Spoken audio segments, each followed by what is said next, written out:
being able to speak out about severe mental health issues and the experiences that you might have. It's so important because it's a unique experience to each individual, and being able to contribute to the design and development of services, but also breaking down the stigma related to perinatal mental health issues is so important. It can be an isolating experience. Parenthood can be in general, and when you're struggling with your mental health, it can be even more isolating. So being able to speak up and voice my experiences, I hope can help others in the future.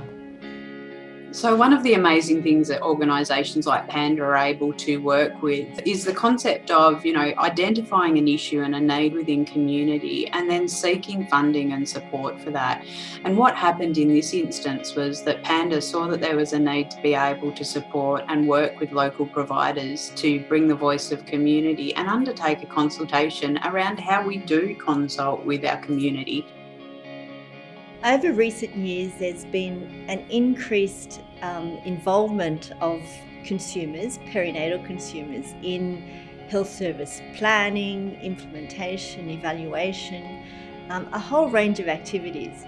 And we really need to support these consumers better, and that's one of the initiatives that the New South Wales Mental Health Commission and Panda and Way Ahead have supported, and the benefit has just been, quite substantial in having their input. So as a result of, the initial investment in the consultation by the Mental Health Commission, and then the next step, which was the development of the Shape and Change Toolkit by the New South Wales Ministry for Health, we know that based on that resource development and the consultation that fed into it, that we've been able to involve New South Wales mums and dads in really important consultation in going forward. Ultimately, the voice of lived experience within these systemic builds are just fundamental. And, for us as service system participants and partners to be able to say that we made decisions and we shaped a service because our community asked us to,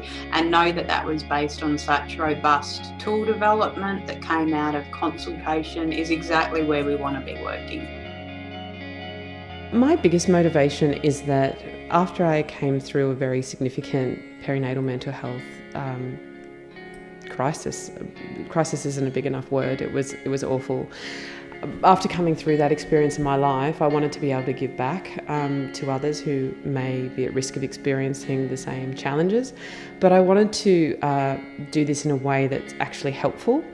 When you get better from something like that in your life, you have a lot of passion and a lot of drive to want to share that.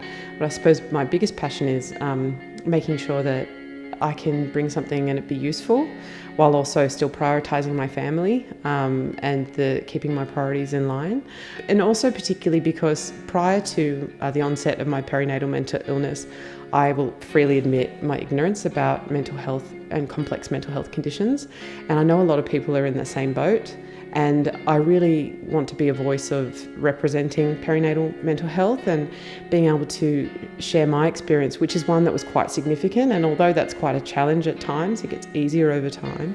But by sharing my experience, I feel like I can be a voice to that and really show people what can happen when the right supports aren't in place.